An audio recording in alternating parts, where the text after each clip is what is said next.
che il territorio seguirà passo dopo passo l'evolversi della trattativa, soprattutto per una regione come il Veneto che va ad una trattativa con un disegno di legge con 54 articoli dove vengono affrontati le 23 competenze.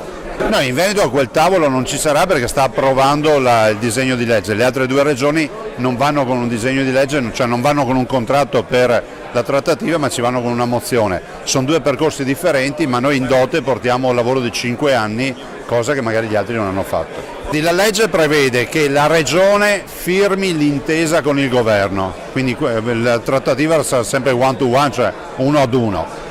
Dall'altro devo anche dire che noi siamo positivi, non cerchiamo la rissa, non è assolutamente vero che vogliamo non trattare e porteremo a prova il nostro contratto per la trattativa, fra l'altro forti di un comitato scientifico di assoluto livello.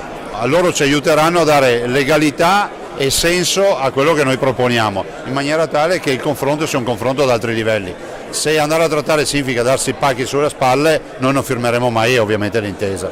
La Regione non deve dar vita a un neocentralismo regionale, la Regione in una regione che ha autonomia dovrà essere una regione che fa leggi e poi le leggi dovranno essere gestite in toto dal territorio. Dei 2.400.000 veneti che votano, che sono il 98% che dice sì, non rappresentano un partito, rappresentano la volontà di un territorio, veneti e nuovi veneti.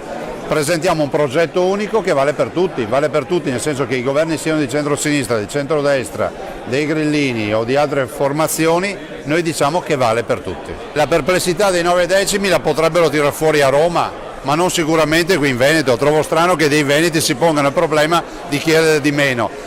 Sono talmente perplessi che non si chiedono per quale motivo il Trentino Alto Adige ha 9 decimi delle tasse e addirittura la Sicilia ha 10 decimi delle tasse. Vuol dire che non esce neanche uno spiglio dalla Sicilia.